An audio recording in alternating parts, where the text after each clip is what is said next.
BR Ambedkar ఒక్కడే రాయలే, 290 మంది కలిసి కూర్చొని రాశారు. వీరొక డ్రాఫ్టింగ్ కమిటీ చైర్మన్ ఒక దానికి ఒక రూపకల్పనకి. భారత రాజ్యాంగంలో ఏముంది? ఇండియా, దట్ ఈస్ భారత్ అని రాస్తుంది. ఇండియా అనే పేరు ఇంగ్లీష్ వాళ్ళు పెట్టారు. ఇది ఇండియా వాళ్ళు పెట్టినటువంటి ఇండియా కాదు, ఇది దట్ ఈస్ భారత్ అన్నారు రాజ్యాంగంలో. భారత్ ఏ భారత్?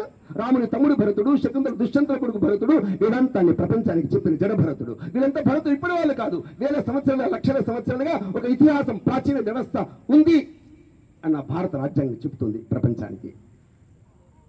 భారత రాజ్యాంగంలో ఒక ఫండమెంటల్ రైట్స్ అనే ఒక అధ్యాయం ఉంది, చాప్టర్ ఉంది. ఆ చాప్టర్ పైన బొమ్మ ఉంది. ఏ బొమ్మ ఉంది? రాముడు, లక్ష్మణుడు, సీత లంకను గెలిచి అయోధ్యకు తిరిగి వస్తున్న బొమ్మ ఉంది.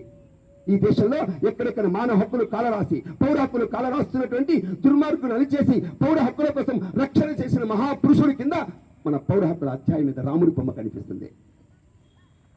ఇంకొక అధ్యాయం డైరెక్టివ్ ప్రిన్సిపల్స్, ఆదేశిక సూత్రాల అధ్యాయం ఉంది. ఆ అధ్యాయంలో ఎవరి బొమ్మ ఉంది?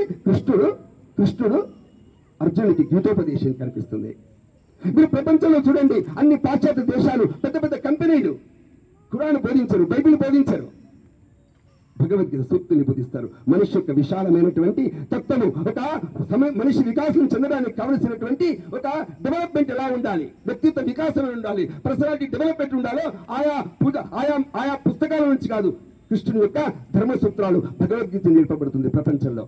అంత విలువైనటువంటి విషయాలు ఇవాళ మనం బొమ్మ రూపంలో మనం రాజ్యాంగంలో పెట్టుకున్నాం. ఆ విధంగా 28 బొమ్మలు కనిపిస్తాయి. వేద గురుకులం బొమ్మ కనిపిస్తుంది, హరప్ప మెహంజదార్ బొమ్మ కనిపిస్తుంటుంది, నంది బొమ్మ కనిపిస్తుంది, యజ్ఞం యొక్క ఇటుకలు మనకు కనిపిస్తాయి. ఏమండి, ఝాన్సీ లక్ష్మి, శివాజీ, రాణా ప్రతాప్ బొమ్మలు కనిపిస్తాయి. ఆ విధంగా భారత రాజ్యాంగము నా ప్రాచీన భారతదేశాన్ని గుర్తు చేస్తుంది. దీని ప్రకారం పౌరులమై బ్రతకాలి సమాజంలో. లంచం తీసుకోకూడదు, ఎవరిని కూడా పరిహాసం చేయకూడదు, ఎవరిని పీడించకూడదు. ట్రాఫిక్ యొక్క కంట్రోల్ ఉంటుంది, అది గమనించాలి. సమాజంలో ఒక మనిషిగా బ్రతకడం కోసం, సమాజంలో పౌరుడిగా బ్రతకడం కోసం ఏం చేయాలి? పౌర విధులు పాటించాలి. ఈ రకంగా ఈ 5 పనులు మనం చేయాలి. నేను చెప్తాను, మీరు అందరూ అనండి. సమరసత అనండి అందరూ మహిళలు కూడా అనండి. సమరసత అంటే అంటరానితనము, కుల వివక్షత పాటించకుండా కులాన్ని పక్కన పెట్టి హిందువులు అనుకోవడం. రెండోది చెప్పండి, కుటుంబము. మన కుటుంబాన్ని మనమే సిలబస్, తల్లి సిలబస్ తయారు చేసుకోవాలి. ఆడపిల్లల్ని, మగ పిల్లల్ని కూడా పెంచాలి. ఎట్లా